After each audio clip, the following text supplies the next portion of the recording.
Well, what is going on, everybody, and welcome back to the Locked On Pirates podcast. I am, of course, your host, Ethan Smith, as the Pittsburgh Pirates are losing 6-0 to the Chicago Cubs here going into the bottom of the seventh inning. We are live on YouTube. We are live pretty much everywhere right now.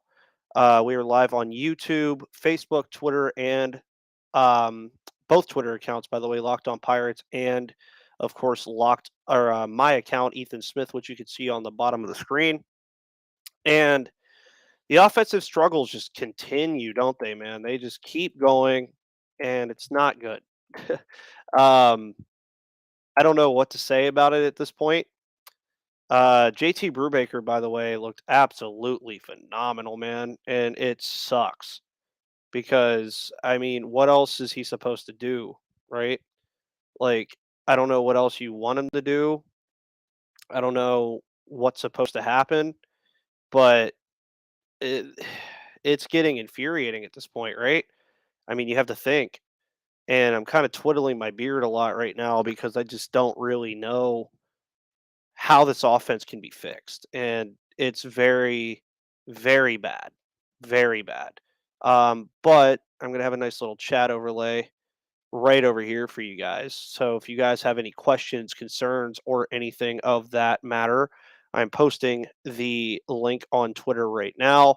So if you guys want to come in and join, you can do that.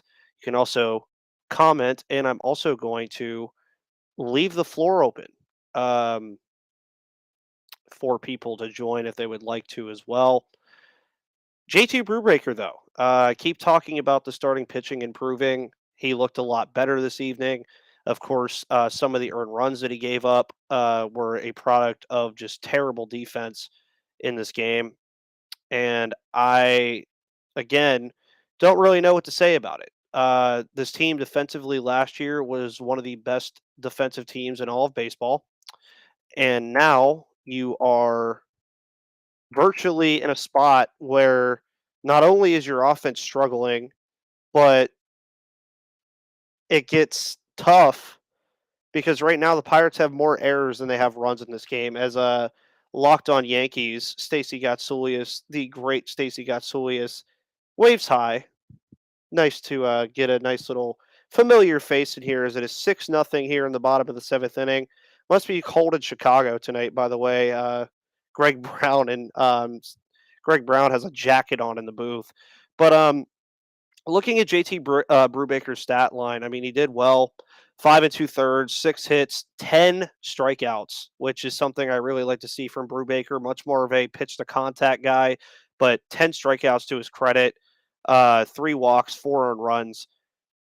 I mean, again, the earned runs I think were just a product of everything that happened early on with the errors, with the Michael Chavis pop up mess up, with everything going on there. But it's also hard too when you're not getting any run support. I mean, you're just not. Uh, Pirates last night get 1 run. The day before they get 1 run. Didn't even get a hit, and now, I mean, 4 hits in this game, but that's not going to win you ball games. And me and Gary talked about it on the pod yesterday about all of this and everything that came from it, and that the Pirates being 4 games under 500 was a good thing. And it is. It's a great thing. They're exceeding expectations for what most people think is Chase DeYoung with a nice strikeout there. He's following Anthony Banda, who only pitched a third of an inning and only 3 pitches. But I mean, you look at Chase DeYoung this season too. 6 games, as they're showing on the screen. 6 games, 1.59 ERA, 0.67 opponent average, 6 Ks to 4 walks. You know, these are the guys they need to start giving opportunities to. They need to start giving these opportunities to guys like Chase DeYoung who have potential. There's a little bit of potential there, and that's a big reason why I'm so upset that Roansy Contreras and O'Neill Cruz and some of these guys are just not in the lineup because it's just infuriating. It really is. Because your offense is struggling, your starting pitching is improving, and your bullpen is top 10 in baseball for as far as I'm concerned. And you're doing nothing with it. I mean, you're losing 9-1 last night, giving up 8 runs on 8 hits in the first inning. because you opened the game with Dylan Peters instead of throwing Bryce Wilson out there like they should have. And uh, it's infuriating, dude. I don't know what to say, but if you are here, thank you for hopping on to this live stream. We are live on Facebook, Twitter, and YouTube on Locked On Pirates, and of course my personal channels, Ethan Smith at MVP_Ethan. Talking Pirates baseball, everything going on. JT Brubaker, of course, looked impressive. The starting pitchers have continued to look impressive, I think. Even Bryce Wilson yesterday, after giving up that grand slam to Contreras, who is currently at the plate right now. I just think that situation that he was put in was just absolutely stupid. Um, and Derek Shelton's going to have to start making better decisions here, man. He just is. And I mean, I saw the comment already about Mitch Keller potentially being an option out of the bullpen tomorrow when it's his scheduled day to start. So, not exactly the greatest look, but yeah, not a fan of what's going on right now. It's really not. This team just a team that has a lot of energy usually seems to have no energy at all at the moment. That's not good. I am also sharing an invite link if anybody would like to be on this episode of Locked On Pirates, which will be going live on YouTube as soon as I am wrapped up. And, again, I mean, nobody's saying that this team's going to be a contender, right? But when you bench a guy like Brian Hayes after losing the way you did last night in the second game of the series, you are just that it's not a good look. It's just not. And it's infuriating because I want this team to do so well so badly. And when you're openly throwing out lineups that are just not your best lineup, they're not. Josh VanMeter, I mean, you threw Josh VanMeter, Yoshi Tsutsugo, and Michael Perez out there today. Combined between those guys, none of them are hitting over 200, along with Jack Sawinski, who's also not hitting over 200 at 186. Sawinski is kind of a different story. I mean, you're still trying to see what you have in Jack Sawinski. You're still trying to see what's up with it, what's going on. And I mean, there's not much else to say about it. There really isn't. And I mean, I get that they set these lineups well in advance. They have the off days figured out. But again, when you lose 9-1 the way you did to the Cubs last night, why are you benching Brian Hayes, who has unequivocally been your best player this year? Like by most standards. I mean, he's been their best player. And it's just really sad that right now, I mean, why is he on the bench tonight? It's really dumb. But also, today's episode, of course, is brought to you by the wonderful people over at Built Bar. Of course, Built Bar is the best tasting protein bar on the planet. Make sure you check out those wonderful white chocolate Built Bars. Yes, Dave, they did score last night. It was 9-1, I believe, if I was not mistaken. No, they did not score last night. I thought they scored last night. Never mind. So they scored one run in their last 25 innings. Anyways, today's episode is brought to you by Built Bar. Built Bar are the best tasting protein bars on the planet. Make sure you use your promo code LOCKED15 to get 15% off of your order. They came out with the birthday cake puffs. Phenomenal flavor. Absolutely love them. I got sent a whole box. They're absolutely amazing. They come with little sprinkles, white chocolate, protein infused marshmallows, 140 calories, 15 grams of sugar and net carbs. Can't go wrong with Built Bar. So make sure again to use the promo code Locked On for 15% off of the best protein bars on the planet.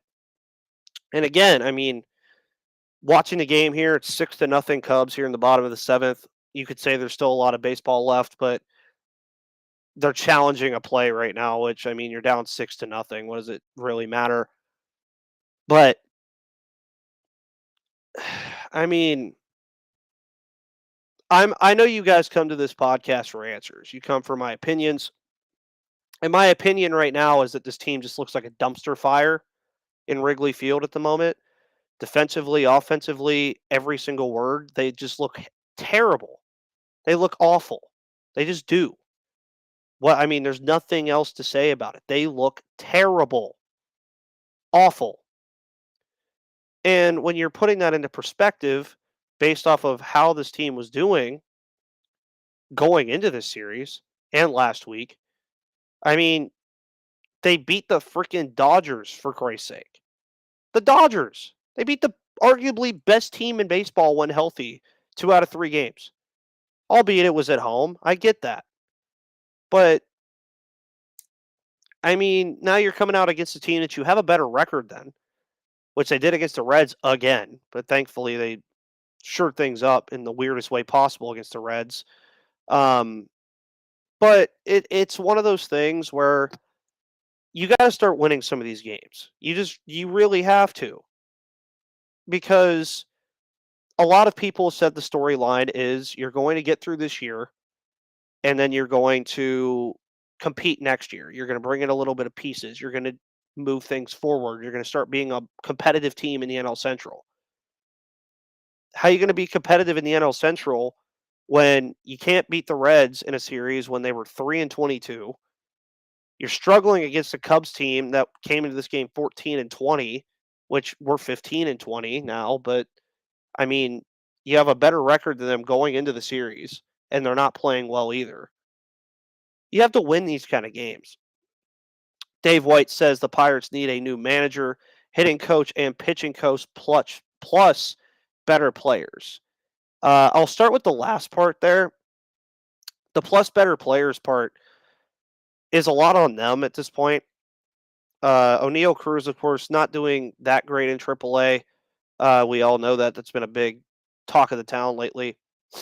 But the thing that kind of infuriates me here with the fact of the better players thing, you have a guy like Mason Martin in the system, who, for all intents and purposes, Vogelbach has had a pretty decent season. He's been a good DH, but he's not playing first base. He's a DH.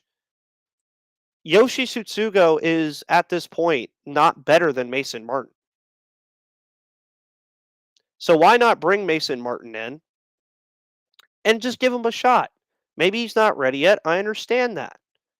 But O'Neill Cruz, for instance, at this point, what else do you really need to know that he's doing at AAA? You don't. You don't need to know what he's doing at AAA at this point. That is not going to teach him anything anymore. I get you're trying to teach him the outfield and put him in the outfield and stuff like that. Great pitch, by the way, by DeYoung to get Seiya Suzuki to end the 7th. But Roansy Contreras is the other one that puzzles me, because the starting rotation, for the most part, has improved. JT Brubaker, as I alluded to earlier, phenomenal game tonight. Scratch the 4 earned runs, honestly. Just scratch them. They're important, but he had 10 freaking strikeouts, for Christ's sake. He did phenomenal for what was worth. But he got no run support. Bryce Wilson, I'd be okay moving him to the bullpen and doing the Will Crow thing, where you move him to the bullpen, see if he can pick it up. So open the door for Roansy. Just let him go out there and start. If he gets shelled, he gets shelled. But with that comes learning opportunities that he's not going to get in Indianapolis. He's not going to get learning opportunities there. What I don't understand is Rodolfo Castro. They were so easy. They called him up so easily. And as Gary alluded to yesterday on the pod, you had stuff happen where, Jose Urena, or not Jose Urena, I can't remember his name off the top of my head now, was DFA 10 days into his contract. But yet they're reluctant to keep Cole Tucker on the 40-man roster and option him. Andrew Knapp was the first time where the Pirates made a move where I was like, wow, they actually made a good move. Thank you to the 9 people viewing this, by the way. Thank you so much. Hopefully you all are having a phenomenal night besides the Pirates playing a baseball game at the moment. But if you have any questions, concerns, anything like that, I'm open, all ears to any questions, baseball, Pirates, whatever questions you want to ask here on the Locked On Pirates podcast. Of course, I am your host, Ethan Smith, who does the most live on Facebook, Twitter, and YouTube. But going back to it again, Dave, like you said, I still think it's a little early for Derek Shelton to be on the chopping block. It wouldn't surprise me if he was to get fired, but I think it's still a little early. Hitting coach Andy Haynes, if this crap continues with this no run scored thing and everything going on with all this garbage they want to call baseball, yeah, Andy Haynes probably needs to go. And then you've already heard me express my remorse of Oscar Marine multiple times over the last week. And on tomorrow's episode, I'm going to get into the Mitch Keller stuff about this bullpen thing where he's supposed to be pitching, but apparently he's an option out of the bullpen tomorrow. So maybe it's injury related. I don't know what it's related to. Mark Leiter Jr. on the mound now for Chicago. 7.84 ERA, 275 opponents average. At this point, just score a run. Or at least threaten. Thank you. Michael Perez picks up a nice little single. Just at least make them uncomfortable. That's really what I'm like getting to at this point. Is this is a division? This is a division rival that you are playing right now. A division rival that you're probably going to see atop the NL Central once you start contending again. Ryan Walker asked Ethan, why are they so hesitant to give Diego Castillo consistent playing time? I'm with you, dude. Hesitancy is starting to become annoying at this point. It really is. I don't understand why they're so hesitant to do it. I couldn't tell you. Castillo, of course, not in the lineup, or is he in the lineup tonight? Sorry, I mean, yeah, he's not in the lineup tonight. But I mean, he's proven himself at the shortstop position. He's hitting the ball relatively well, and he's a young player with potential. I mean, that's what they got to start looking at here. Is a lot of these guys have untapped potential. Michael Chavis, maybe he's a bench bat playing in the role that he's playing in, and they're getting him fixated to that role. But right now, as I keep mentioning, throw your best damn lineups out there every night as long as you can. Because Roberto Perez got hurt. Guess what? Catcher's going to be horrible no matter what. Henry Davis ain't getting up here this year. It's not going to happen. So then, I mean, you're talking about Michael Perez or Taylor Heineman. Cool. Maybe Heineman comes in and has a decent year. Maybe he does. Maybe he doesn't. Who knows? But why they're not playing guys like Michael Chavis, Diego Castillo, Key Brian Hayes, and Brian Reynolds every night is baffling to me. Sawinski, I mean, strikeout right there. Batting not that great, but at least they're letting him get out there and see major league pitching. That's what they need to do. These guys need to see this stuff. Like, how would all of my viewers feel that if you went into a new job, like you walk in the first day and they just expect you to know how to do everything? It's not going to work. It's just not. You have to be trained. You have to see certain things before you learn how to face these things. You really do. But when you're playing guys like Josh VanMeter and Yoshi Tsutsugo, what's it going to do? And Grizz says this has been a tough stretch of games. Grizz, you are not lying, pal. It has. VanMeter will ground into a double play, which will effectively end the top of the eighth inning. So it looks like we have 2 more half innings of baseball left here at Wrigley tonight. Pirates have 5 hits to the Cubs 6 and 2 errors. We are at a break in the action. So, of course, if you need to, maybe fix the brakes in your car or anything like that, or fix anything in your car, make sure you go to rockauto.com. Of course, Rock Auto is the best tasting protein bar on the planet. With the ever-increasing numbers of makes and models, it's now possible for your local chain auto parts store to stock all the parts you need. Why endure often pointless or seemingly intimidating questioning and wait while the person behind the counter orders the parts on their computer, choosing the only brand their warehouse happens to carry? You have computers with access to rockauto.com at home and in your pocket. So save time and money when using Rock Auto. It is a family business serving do-it-yourselfers for over 20 years, and Rock Auto prices are reliably low for every customer, and they have everything you could need from brake parts, tail lamps, motor oil, and even new carpet. So go to rockauto.com right now and see all the parts available for your car or truck. Right, Locked On in their How Did You Hear About Us box so they know that we sent you. Amazing selection, reliably low prices, all the parts your car will ever need. That is rockauto.com. So if you guys have any other questions, send them my way. I am in a questions mood. I just want asked any kind of questions about anything on your mind concerning the Pittsburgh Pirates, concerning baseball. And Grizz says we need to bring up Cal Mitchell or G1 Bay. I'm not against it, dude. I mean, like, for the sake of being able to live stream here, which I love, by the way, I'm going to start doing these a lot more often. I enjoy the consistent interaction. Cal Mitchell, let's start with him as I look up his stats real quick. He's batting .302, 5 home runs, 23 RBIs, with an .879 OPS in AAA. You may say, oh, that's probably not that many at-bats. It's 106 at-bats. 106. It's good. And I mean, you also look at his slugging, 509, on-base percentage, 370, 6 steals, hasn't been caught stealing yet. So that's Cal Mitchell. And I was so happy when the Rule 5 draft got canceled this year because I knew that the Pirates would probably lose him. And another team would probably utilize him better than they are with him right now. But I'd be okay with Cal Mitchell being up here. G1 Bay is the one that I really don't understand. So we look up his stats. Not as impressive. 278, 3 home runs, 12 RBIs, 787 OPS, but a career 295, 791 OPS guy in the minors. He's just kind of gotten lost in the fold with all of these minor league players, and it's kind of sad. But Cal Mitchell, G1 Bay, I'd love to see both of them. And I'd say, I don't know if we need to bring them up, but I would love to see them come up.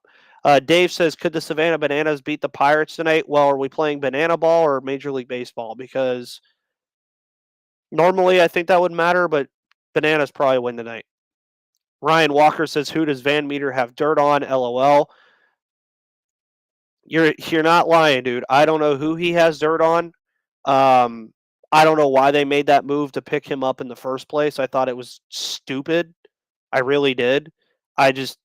You had so many infield options: Rodolfo Castro, Hoyt Park, Diego Castillo, O'Neal Cruz, Kevin Newman, who's on his rehab assignment right now, Cole Tucker, even, who is a lost cause. But all those options, you had no real need to bring in a middle infielder. You didn't. Um, it's very stupid that I think VanMeter is getting much playing time as he is, but maybe they're also trying to figure out, was it worth it picking him up, which it wasn't, may I add. But yeah, I mean, he has to have dirt on somebody because there's no reason he should be in the lineup this much. Grizz asks, what is your worry meter on Reynolds, Brian Reynolds? He is hitting the ball so soft right now. I think he's just in his head. We've seen the good side of Brian Reynolds over his career and the bad side, of course. You look at that 2020 truncated season, and he was absolutely awful. But I wouldn't worry about it too much. It's still very early in the year. Of course, hitting 205, but Brian Reynolds, they signed him to a contract for a reason. He's going to be phenomenal. We are also joined by a wonderful guest here of the Locked On MLB podcast. Make sure you go check that out. You guys hear me talk about it all the time. Paul Francis Sullivan joins us here on the pod today. Please call him Sully, though. If you ever call him Paul Francis Sullivan, he might smack you across the face like I smack Derek Shelton across the face. But how are you doing, Gary? You doing, or not Gary? Sorry. How are you doing? No, it's fine that you. I thought I made it clear that I wanted you to call me Sully, not Gary. But it's fine. It's Yeah. fine. I'm just trying to jump on, and hey, I got to give the Pirates credits. They can win. They don't even need a hit to win. Well, apparently, yeah, we're better off not having a hit to win because we scored 1 run in 3 games. We're currently getting shut out by the Cubs 6-0 in the bottom of the 8th at the moment. Grizz asks, what would we want to give a long-term extension if a player is so streaky as, like, i.e. Reynolds? No, I wouldn't. No, but when you're also in the situation of a team that was hoping the CBA would fix this crap of not being able to spend money, but also that's a big fault on their owner. You kind of have to throw those things in there, i.e., Gregory Polanco, our favorite El Cafe player ever, who had signed that 5-year, $35 million deal. He looked great in the first 2 years, and then the last Hmm. 3 were living hell. So Reynolds, different story. His extension was to avoid arbitration because it openly made Nutting mad. It openly made Ben Cherington mad. It openly made him mad. So that one was a little different. Hayes, on the other hand, 8 years. They definitely need to do that. Ryan Walker, should we flip Quintana or offer him a 2-year deal? Well, that's Um, assuming. Yeah, I'll the- let Sully take that one, actually. um, look, it kind of depends on what they think they're going to be going. If they're going to making any move moving forward. On the one hand, offering him a 2-year extension isn't like handcuffing the team for the long term. And No. having someone like Quintana, look at I'm not a big believer in you need the veteran presence to have everyone, to teach, but at the same time, having a stable veteran from time to time, so at least at least one trip around the rotation is not going to be god awful. I see Grizz is saying to flip him. Uh, I'm going to say something kind of cruel. I don't trust this Pirates GM. I don't trust this Pirates front office to get the value for him. I mean, what are we saying? That what are you going to get really for Quintana? I mean, you're going to get a blue chipper? Are you going to get a piece to build your franchise around? Is someone going to surrender a true building block for Jose Quintana? The answer is probably no. So aren't you better off having an actual major leaguer in that spot? I mean, it is in some ways maybe having a team where one trip around the rotation is not god awful may help them move forward. I'm not saying you're wrong. I'm not saying if they flip him, they got a quality player for him. That's fine. But at the same time, at one point, you've got to be able to say, Grizz is talking about the Angels being desperate. Here's the deal, Grizz. It totally depends on what you can get from him. It totally depends. If the market is as such that there's no really good, if he's having like an exceptional season and there's a bunch of teams falling over each other and someone coughs up a legit one of their top 10 prospects, yes. Short of that, no. Mm-hmm. Fun moment, by the way. Christopher Morel, if I'm not mistaken. The entire bench and the crowd was hyping him up because I believe he just hit his first major league home run. Literally, all of Wrigley Field standing up in the middle of a 6-0 game in the bottom of the 8th inning for a guy to hit a home run. And I agree 100%, by the way, with the Quintana thing. I mean, you look at yesterday's game, or not yesterday's game, the other day when he pitched the game where they won the no hitter. I mean, the guy, for the most part, matched Hunter Green. I mean, 7 innings pitched, 3 hits, no earned runs, which drove his ERA down to a 2.19. Yeah. To say it like Sully, look at if he has a 2.19 ERA in July, Yeah. you flip him. I mean, because somebody's going to give you something for a guy with a sub 2.5 ERA all the way that deep into the year. But I'm also here to tell you that's probably not happening. And by the way, Grizz, that trade that you're alluding to was actually for Tony Watson. It was not for Jared Hughes, the O'Neill Cruz deal from the Los Angeles Dodgers. I believe it was for Tony Watson, who did not pitch very long for them. But also, Grizz, again, I see you're saying I don't think we can get a top 10, maybe a top 20. Yeah, he has a bad track record, yes, but that's a bad track record outside of Pittsburgh. As we've seen so far right now, he looks very good. And this is something that Gary's told me off air before we recorded Monday is if Quintana comes to Cherington and says, hey, I'll come back to Pittsburgh on a 2-year, $5 million deal, you have a decision to make, especially if he's pitching the way he is right now going into those late months. I mean, if he finishes the season like around like a 2.9 or a 3.2 ERA, and he says, yeah, I'll come back to Pittsburgh for 2 years, $5.5 million, how do you not sign the guy at that point? Yeah. And then worst comes to worst, if you don't want to keep him, comes out in 2023 and pitches well, you trade him then. Albeit his value won't be that great, but what's the difference between getting a top 20 prospect versus a top 25 prospect? I mean, there's not that much of a difference. I think it all depends on what they can get from. I mean, I think that I do think there is some value in saying we're going to have every once in a while a major league pitcher pitch, especially if you're trying to build a team up. But if you can get a legit building block, then you go for it. If short of a legit building block, then what are you really doing except telling your team and your fans that you have a minor league baseball team? Well, yeah. I mean, you're talking about building blocks, and as I was talking about before you got here, some of them are in the wrong spot. O'Neal Cruz should be at the major leagues right now. There's literally no reason he shouldn't be. Yes. Why they're putting him in left field right now, either when he doesn't want to do it, couldn't tell you. Roansy Contreras, no reason he should be in AAA at this point. He's looked impressive. Oh, yeah, you definitely don't give him up for international cash because that international cash is going straight to Bob Nutting's pocket. It's not going anywhere. Albeit the Pirates spend a lot during the international spending time period. But, I mean, Brian Reynolds up to the plate, by the way, here in the top of the ninth. Thank God this game is almost over. This team, again, we talked about who asked the question about streaky. I believe it was Grizz, but this team is streaky. I mean, I thought it was funny that yesterday on my pod I said that they were consistent, and well, that was good contact by Reynolds. Still an out, but whatever.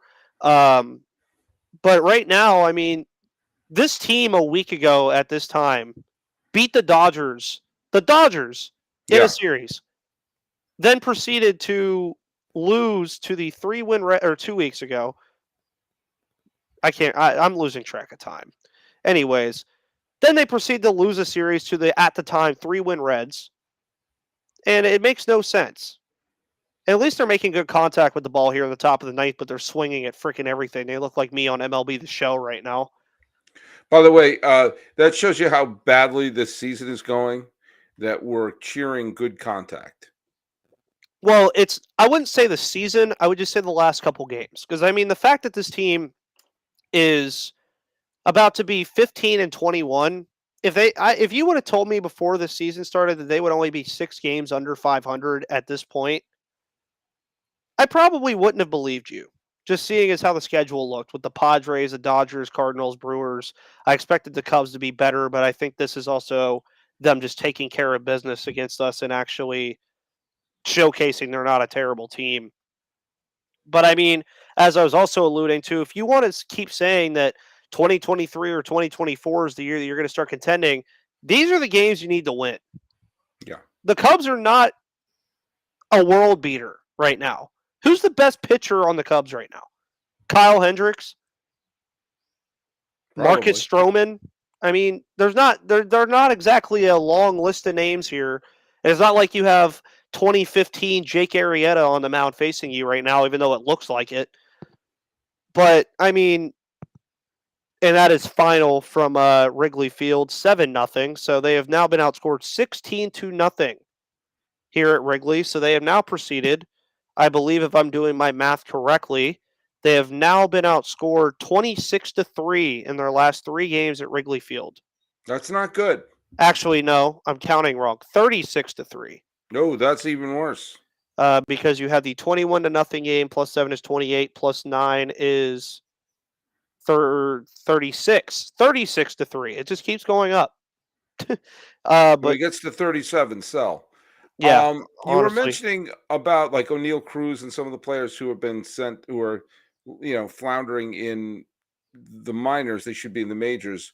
If anything needed to happen to kind of fix stuff that's wrong with baseball in the CBA, it need to be some sort of incentive for the team to always have the best team active. I mean, that's Yeah. the thing that tries when if your best player, if your best player at a position is in the minor leagues and he's better than anyone in the major leagues, then he should be in the major leagues. And that should I mean, I know that sounds ridiculously basic, but we see teams time in and time out, for manipulating contract purposes, for avoiding arbitration purposes, not put the best product on the field. And quite frankly, you should always say who are our best healthy 25 or is it 26, whatever the number. What is the roster? Is it 26 now? 26, yeah. Okay, let's say 26. Who are our best healthy 26 players in our organization? And those 26 players are on the major league roster. And that sounds like, well, yeah, but we see time in and time out that that's not the case.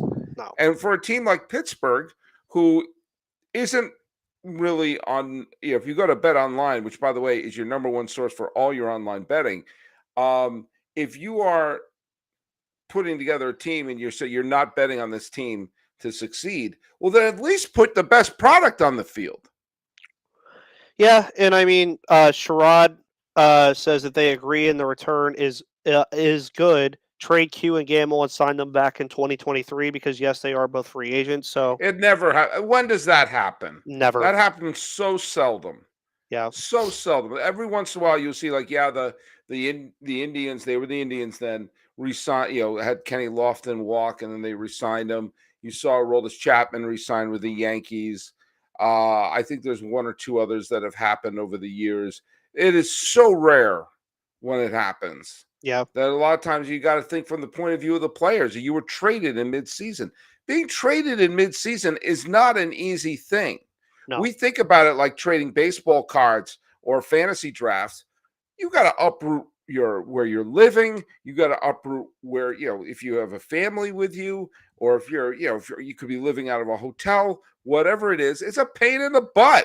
Yeah. And they may not be thrilled with the organization, and they certainly may not be feeling much loyalty to the organization that disrupted their year. Yeah.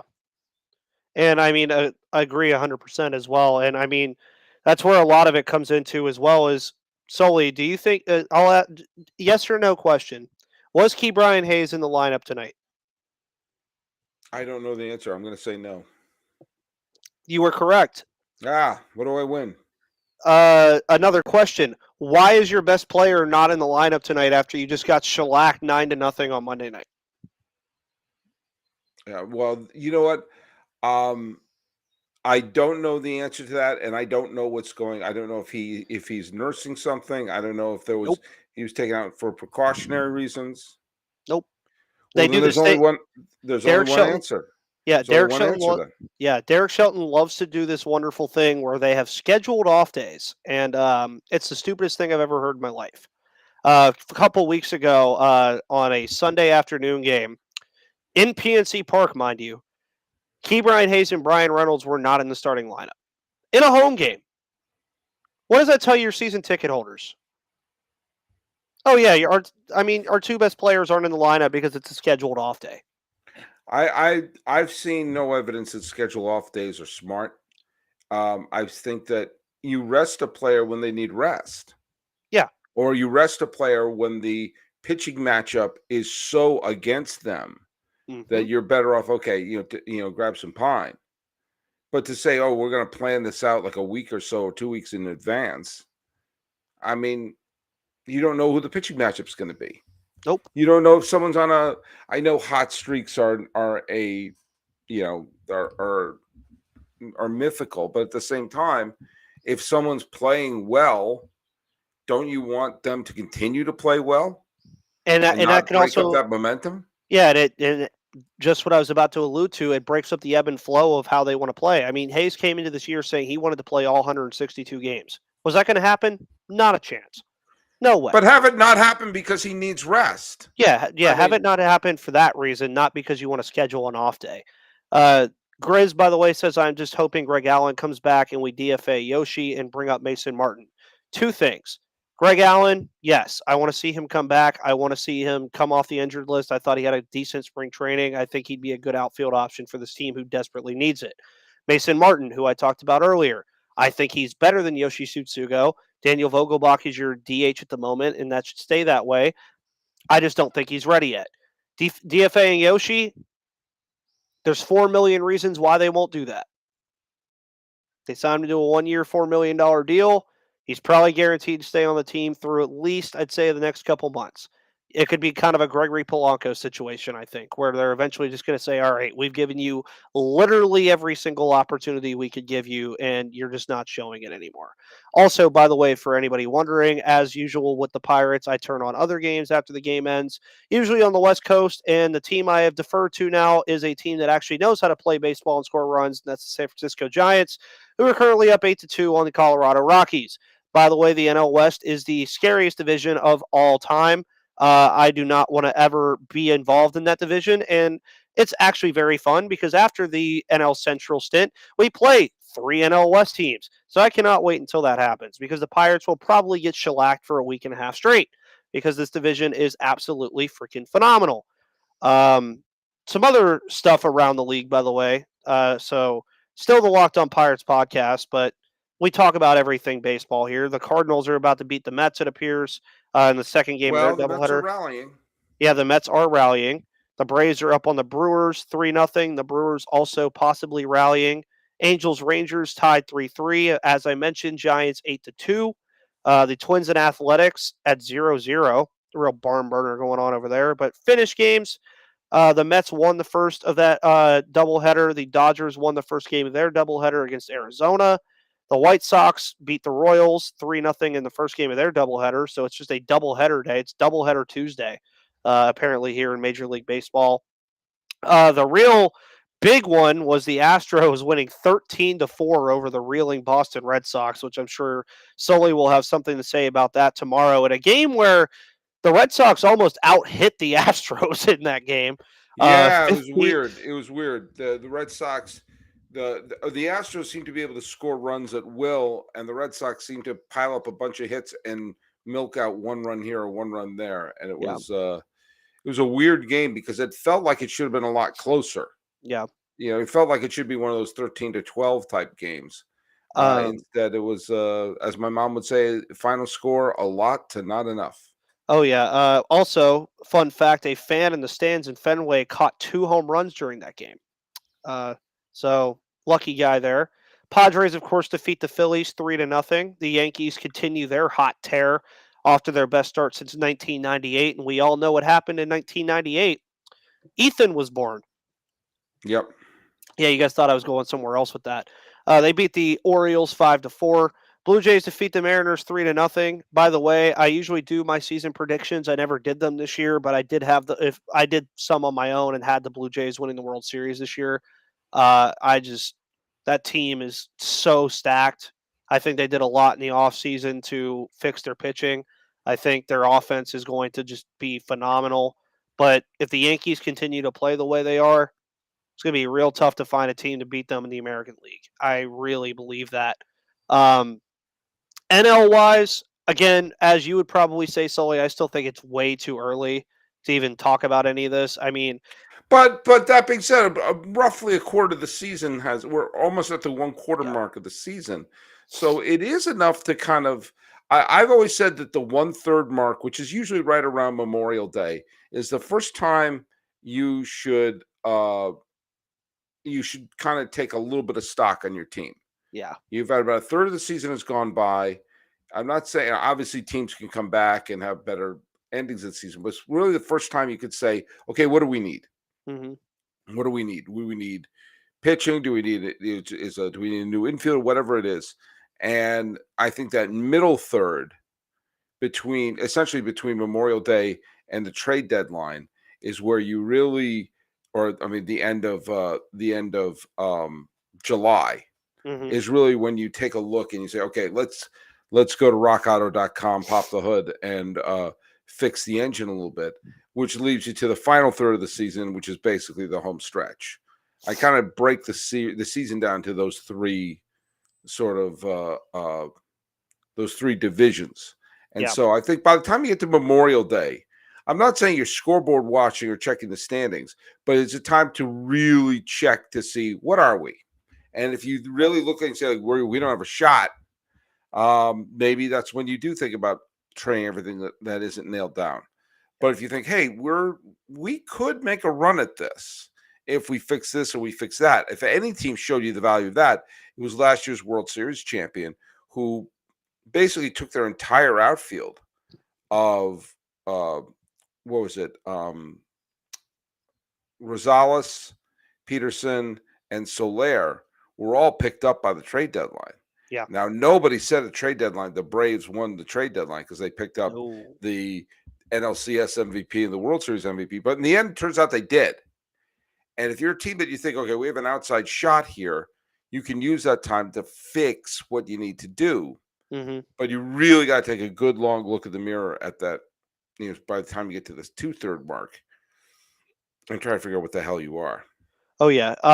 Grizz says, do you think Shelty is on the hot seat, or are they going to just blame Oscar? They should just blame Oscar. I mean, this is not Shelty's fault. Yeah, Oscar Marine, as I've always said and asked people, name one pitcher that he's improved since he's been here. Yeah. It's a very small list because the list is 0. Shelty, again, makes stupid decisions, but also I would also make the argument that he doesn't exactly have all the pieces in place that should be here for him to make those smart decisions.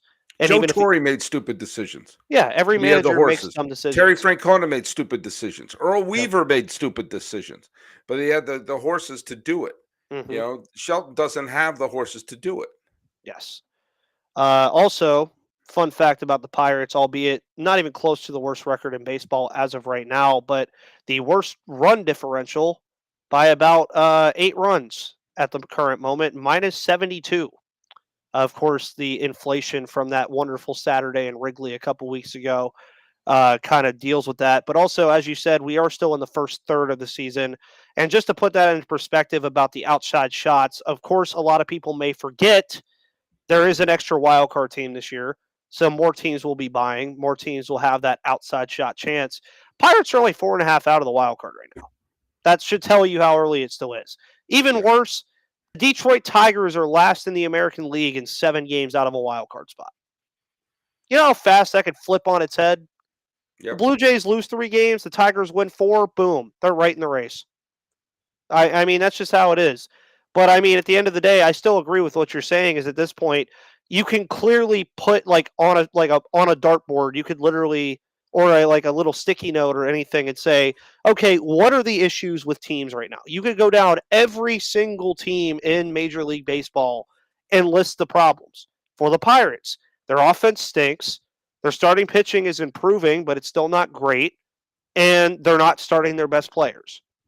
For a team like Boston, I haven't watched enough Red Sox games, but I can tell They've by their actually been records. pitching well. The Red Sox, the getting blown out by Houston, notwithstanding, their pitching has been. I mean, they've not been the 1995 Braves, but they've been decent. Their bullpen has been inconsistent, and their bats have not been able to get the big hit. We saw that today, where they got all those hits on those base runners, but they having trouble getting the big run across. Yes. And we saw there's a bunch of games where they lost, where they lost a bunch of one-run games. They lost a bunch of games where they constantly were leaving men on base. And it's frustrating. You can't put together a long winning streak if you're not getting the big hit. I think in some ways, I think the Red Sox, who I did not pick to go to the playoffs this year because I did not trust their pitching staff, they've been getting the pitching that they need. And I think they need someone to spark the offense. And if you told me that at the beginning of the year, I would have thought you were bananas. Yeah. But I think losing Renfroe and replacing him with Jackie Bradley Jr., as much as I love Jackie Bradley Jr. and his defense is spectacular, losing Renfroe, I think, hurt more than people thought it would. Mm-hmm. Yeah, I mean, and there's like a lot of big deals going on right now. As Dave, by the way, comments, Reynolds is not getting low enough in his stance, especially from the right side. I agree 100%. You can just look side by side in pictures and tell that something's up. And again, that's on Andy Haynes. That's on your hitting coach. Brian Reynolds is a phenomenal player. He really is. But sometimes even the best players in the world need some coaching and some teaching. And that's something that they're just going to have to sit there and work out. But I will tell you, Brian Reynolds is good enough to where he is not going to do this all year. There's just no way. He's not going to be this bad all year. There's not a chance in hell. I will be honest with you on that. I'm going to be honest with you on this. I'm going to go record my episode of Locked On MLB, which is going to drop tomorrow. But I couldn't resist just dropping in and saying hello to my buddy Ethan and see how things were going in Pirate Land. Oh, yeah, of course. And with the Pirates game, of course, also being done as well. Probably about to wrap up here, guys. Thank you for tuning in. I would love to make this a regular thing with all of you guys. The interactions, Grizz, Sherrod, Dave, everybody that commented, Ryan, Jonathan, everybody, even Stacy Gotsoulias was just waved in the comments. So I always love having you guys on. Of course, the Locked On Pirates podcast. What's up? Well, I don't. Did she leave? I don't know where she is. No idea. Awesome. The future will be brighter, man. But again, I will have an episode coming tomorrow. This will go live on YouTube, of course, automatically. It will go live on your audio features, of course, shortly. And then we will have an episode tomorrow. So with all that said, guys, thank you so much for tuning in. Thank you, Sully, for coming on. And I will see you guys on the flip side.